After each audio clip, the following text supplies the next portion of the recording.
उसका हुक्म आया है, जैसा कि कुरान पाक की सूरत अल-बकरा में एक जगह पे हुक्म है, या अय्युहन नास कुलू मिम्मा फिल अर्दि हलालन तय्यबन वला तत्तबिउ खुतुवातिश शैतान इन्नहु लकुम अदुव्वुम मुबीन।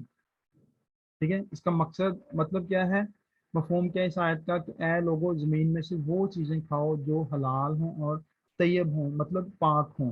ठीक है, तो अब मजे की बात यह है कि जहाँ पे भी आप हलाल का वर्ड देखेंगे वहाँ पे साथ में तैयब का वर्ड लाजमी तौर पे आप देखेंगे, हलालन तैयबन। जैसे दूसरी एक और आयत है जिसमें लिखा है फ़कुलू मिम्मा रज़क़कुमुल्लाहु हलालन तैयबन। ठीक है, तो हलाल और तैयब, हलाल मीन्स हलाल, तैयब मीन्स पाक, पाक मीन्स फूड सेफ्टी। जितनी भी हमारी फूड सेफ्टी है इस एक तैयब के वर्ड के अंदर पूरा एक मजमून है फूड सेफ्टी का। ठीक है, तो हलाल और तैयब these are preferable by Muslims और कंसिडर्ड एज लॉफुल। ठीक है, तो हमें इस चीज़ को प्रेफर करना है। तो इसी पर्सपेक्टिव में हम फूड इंग्रेडिएंट्स और फूड एडिटिव्स को हम देखेंगे, या ई नंबर्स को देखेंगे, कौन कौन से फूड एडिटिव्स हलाल हैं और कौन कौन से हराम हैं, या कौन कौन से मशबू हैं। मशबू से क्या मुराद है, ऐसी चीज़ जिसमें शुबा मौजूद हो, मतलब जिसमें कोई शक की गुंजाइश मौजूद हो। हलाल का मतलब है टोटली हलाल, हराम का मतलब टोटली रिजेक्टेड है, टोटली हराम है। ठीक है, लेकिन मशबू एक दरमियानी कैटेगरी है जो कि हलाल और हराम के दरमियान में आती है, जिसमें किसी ना किसी किस्म का शुबा मौजूद है। इन चीज़ों को मजीद स्टडी करने की ज़रूरत है, उन पर रिसर्च करने की ज़रूरत है, या इस्लामिक पर्सपेक्टिव से उनको देखने की ज़रूरत है। तो अब हम हलाल ई नंबर्स के बारे में बात करेंगे। हलाल ई नंबर्स कौन कौन से हैं, जैसा कि आप यहाँ पे देख सकते हैं, E100 है, करकुमिन कलर है इसका, अल्टरनेटिव नेम इसका जो केमिकल फार्मूला यहाँ पे दिया गया है। अब आप यहाँ से देख सकते हैं, जैसा कि मैंने शुरू में बताया था कि जितने भी केमिकल फार्मूलाज हैं वो लेबल के ऊपर मेंशन करना इजी नहीं है। अब एक तरफ हम सिर्फ E100 मेंशन कर दें लेबल के ऊपर, उसका मतलब होगा करकुमिन कलर है, और दूसरी तरफ हम इतना लंबा उसका साइंटिफिक नेम लिखें, तो मैं समझता हूँ कि बेहतर वही E100 है। उसमें तमाम डिटेल्स मख्फी हैं E100 के अंदर, वो हमें बता रहा है कि ई क्या है, वन क्या है, ज़ीरो क्या है और ज़ीरो क्या है। ठीक है, फिर उसका फंक्शन क्या है, कलरिंग एजेंट है, स्टेटस इसका हलाल है, मतलब मुस्लिम इसको प्रायोरिटी पे यूज कर सकते हैं। सोर्स इसका क्या है, वेजिटेबल एक्सट्रैक्ट है। अब इसके हलाल होने के पीछे आप इसकी साइंस देख सकते हैं, एक तो ये कि ये वेजिटेबल एक्सट्रैक्ट है इसका सोर्स, फिर ठीक है, और दूसरा इसका हेल्थ कोड आप यहाँ से देख सकते हैं, आगे हेल्थ से रिलेटेड इंफॉर्मेशन, हेल्थ कोड इसका ग्रीन है। ग्रीन का मतलब है कि ये हेल्थ के लिए बेनिफिशियल है, इसका कोई नुकसान नहीं है। अब कोड्स में कंपैरिजन आता है, कहीं पे ग्रीन होगा, कहीं पे रेड पॉजिटिव है, कहीं पे ब्राउन कोड है। ठीक है, इन्हीं कोड की बेस पे हम हेल्थ के पॉइंट ऑफ व्यू से इनको प्रेफर कर सकते हैं, जैसा कि it has many beneficial health effects, may cause skin irritation, moderately toxic bye injection. अब किसी हद तक इसका स्किन इरिटेशन में कोई रोल हो सकता है, लेकिन for those people who are prone to skin irritation. ठीक है, अब इसके यूजेस क्या हैं, करी पाउडर है, फिश फिंगर्स, मार्जरीन में इस्तेमाल होता है, कन्फेक्शनरी और प्रोसेस चीज और सेवरी राइस में इस्तेमाल होता है। इसी तरीके से E101 है, राइबोफ्लेवन कलर है, हलाल है। टाट्राजीन E102 हलाल है। E110 सनसेट येलो, ये भी हलाल है। लेकिन इसमें आप कोड देख सकते हैं, जो इसका हेल्थ कोड है, यहाँ पे रेड पॉजिटिव है और ऊपर ग्रीन है, इसमें फ़र्क है। रेड पॉजिटिव का मतलब क्या है कि ये एस्थमा और इस तरह की रिलेटेड इश्यूज जो ना वो काज कर सकता है। So it is a question mark for those people और the people who are concern with the asthma और having asthma positive, they must think while choosing those products which contain sunset yellow और E110 colour. ठीक है, तो जब भी आप किसी प्रोडक्ट को परचेज करें, उसका पैकेज उसके ऊपर ज़रूर नज़र मार लें, पहले देख लें कि उस पर हलाल लिखा हुआ है, हलाल सर्टिफाइड प्रोडक्ट है कि नहीं।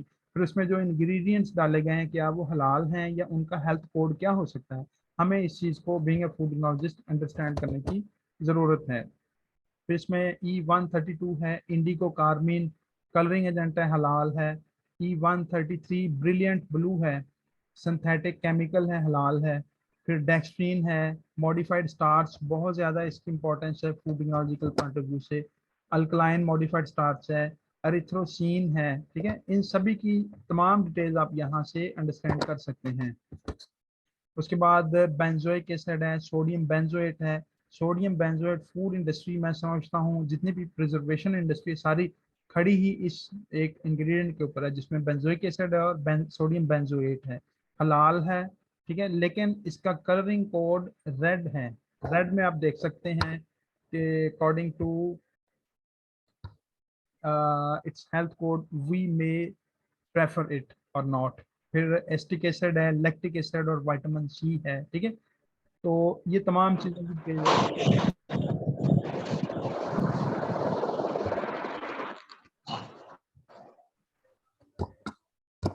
उसके बाद लेसिथिन है, सिट्रिक एसिड है। सिट्रिक एसिड भी हलाल है और ये regulatory sorry acidity regulator flavouring agent है, ठीक है। इसका एक्शन क्या है? माइक्रोबियल फर्मेंटेशन सिट्रस फ्रूट्स और पाइनएप्पल वेस्ट से ये तैयार किया जाता है। इसका कोड येलो है। Yellow means safe in food uses, has a number of health benefits, may provoke symptoms in those who react to monosodium glutamate, may aggravate the herpes simplex virus in cosmetic use. It may cause exfoliative dermatitis, eye and skin irritation, ठीक है। अब यहाँ से इसकी देख सकते हैं health status के हिसाब से। फिर सोडियम सिट्रेट है, ये भी एसिडिटी रेगुलेटर और इसका कोड हलाल है। मुख्तलिफ किस्म के इन्फेंट फार्मूलाज वगैरह में कॉस्मेटिक्स में ये इस्तेमाल होता है। अब यहाँ तक तो हमने हलाल इंग्रेडिएंट्स को पढ़ लिया है। हलाल की कैटेगरी में और भी कई इंग्रेडिएंट्स ई नंबरिंग कोड हो सकते हैं जिनको यहाँ पे मैंने नहीं मेंशन किया। हाउएवर आप फर्दर स्टडीज के लिए डिफरेंट बुक्स या मटेरियल को कंसल्ट कर सकते हैं। फिर यहाँ पे एक मशबू की कैटेगरी आती है। मशबू means not clear, not clear जिसमें कोई शुबा हो, शक की गुंजाइश मौजूद हो। शक की गुंजाइश या तो उसके ओरिजिन के बारे में हो या उसकी प्रोडक्शन प्रैक्टिस के बारे में हो, जैसा कि जेलेटिन है। जेलेटिन एक बहुत बड़ी डिबेट होती है इस पे फूड इंडस्ट्री में, फूड टेक्नोलॉजी में। फिर मुख्तलिफ किस्म के इंजाइम्स हैं, मल्सीफायर्स और फ्लेवर्स हैं। अब जेलेटिन के बारे में आमतौर पे ख्याल ये किया जाता है क्योंकि ये डिफरेंट कार्ब्स या उनकी हड्डियों से मुख्तलिफ तरीक़ों से प्रोड्यूस की जाती है, ठीक है, क्योंकि एनिमल सोर्स है। फिर इस बारे में इसलिए कुछ शक की गुंजाइश मौजूद है, इसलिए ये अंडर डिबेट है। However, with some product certifications, gelatin is being used in food production items. उसके बाद अब कैनाजेंथिन है, ये भी मशबू कैटेगरी में आता है। ये मशरूम्स से तैयार होता है, ठीक है।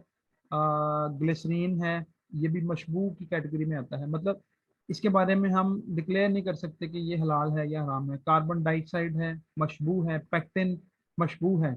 मशबू इसलिए है कि इनके सोर्स अगर हमें डिफाइन नहीं है, पता नहीं है, तो फिर हम इनको मशबू की कैटेगरी में लेके आएंगे। फिर जेलेटिन इटसेल्फ मशबू है, ठीक है, क्योंकि एनिमल स्किन और उसके टेंडन्स, लिगामेंट्स, बोन्स वगैरह से डिराइव होती है।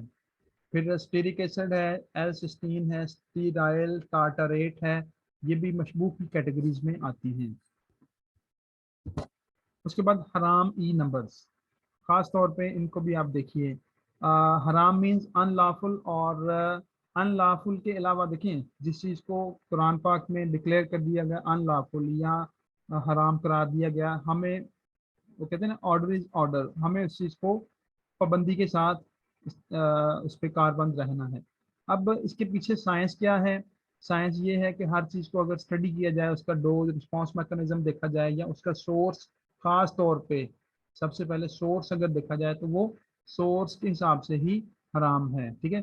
Scientifically declared as not good for health, तो अगर उसका सोर्स नहीं है, सोर्स, तो फिर हमें, मैं समझता हूँ कि फर्दर स्टडी की तरफ जाने की ज़रूरत ही नहीं है। जैसा कि कुछ पोर्क बेस्ड प्रोडक्ट्स हैं जिनको हम हराम डिक्लेयर करते हैं, ठीक है, तो चाहे वो चीज़ हेल्थ के पॉइंट ऑफ व्यू से न्यूट्रिशनली रिच हो, हेल्थ के पॉइंट ऑफ व्यू से बेनिफिशियल हो, लेकिन अगर सोर्स उसका हराम है तो हमें फर्दर स्टडीज करने की ज़रूरत ही नहीं। इस चीज़ पे उसको हराम ही कंसिडर किया जाएगा। हाउएवर अगर हम साइंटिफिकली भी देखें तो जिस चीज़ का सोर्स हराम है उसकी आगे फर्दर प्रोडक्ट भी उसके न्यूट्रिशनल बेनिफिट्स उस हिसाब से सेहत के लिए बेहतर नहीं है वो न्यूट्रिशनली, ठीक है।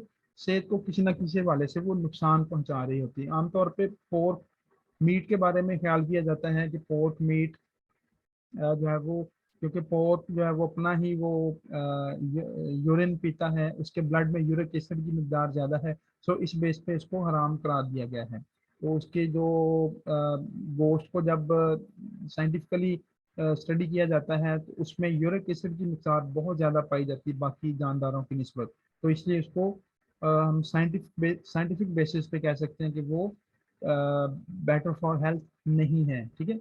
However, जब कुरान पाक ने इसको डिक्लेयर कर दिया कि खंजीर हराम है तो वो हर सूरत हराम है, ठीक है। तो food technological point of view से जो एक इम्पॉर्टेंट इंग्रेडिएंट है, इम्पॉर्टेंट कलरिंग एजेंट है, या ई नंबर है जिसको हम E120 बोलते हैं, यस E120, आप लोगों ने इस चीज़ को खास तौर पे याद रखना है, जिसको हम कार्मिनिक एसिड बोलते हैं या कार्मीन कलर बोलते हैं या कोचिनियल कलर भी बोलते हैं। रेड कलर है ये, और ये हराम कलर है। बहुत ज़्यादा पाकिस्तान में इस्तेमाल होता रहा है और अभी भी कई ऐसी चीज़ों में हो रहा है ढके छुपे, ठीक है। एक बड़ा ही मशहूर ब्रांड फ्रूटियन आप लोगों ने सुना होगा, और मैं समझता हूँ इस्तेमाल भी मैक्सिमम लोगों ने किया होगा, फ्रूटियन जूस। पिछले दिनों KPK में इसके केसेस सामने आए थे, उन्होंने धड़ल्ले से अपने पैकिंग के ऊपर लिखा हुआ था E120 इसमें ऐड किया हुआ है, ठीक है। रेड कलर वो देता है, तो उसका सोर्स क्या है? हराम है। It is derived from an insect that is called cochineal insect. एक बग है, कोचिनियल बग उसको बोलते हैं, या कोचिनियल इंसेक्ट बोलते हैं। इसको आप यूट्यूब पे सर्च कर सकते हैं, या जो है हमारा जो गूगल पे आप सर्च कर सकते हैं, तो वो सारी इसकी प्रोडक्शन टेक्नोलॉजी बता दें कि कैसे इसको तैयार किया जाता है। कीड़ा है, कीड़े को खुश्क करके पीस के वो हमें रंग की फॉर्म में दे देते हैं। तो वो फ्रूटियन ब्रांड वाले माशाल्लाह उसको इस्तेमाल कर रहे थे, फिर फूड अथॉरिटी वालों ने उनको पकड़ा, उनकी प्रोडक्ट को बैन किया, ठीक है। तो अब उन्होंने स्पेसिफिकली इसकी इस्तेमाल को बंद कर दिया। बहरहाल मजीद मुझे भी इलम नहीं है कि मजीद वो क्या कर रहे हैं। बहरहाल फॉर योर काइंड इंफॉर्मेशन, तो इसका आप देख सकते हैं colour code, sorry health code कौन सा रेड है, मींस एस्थमा काज कर सकता है, ठीक है।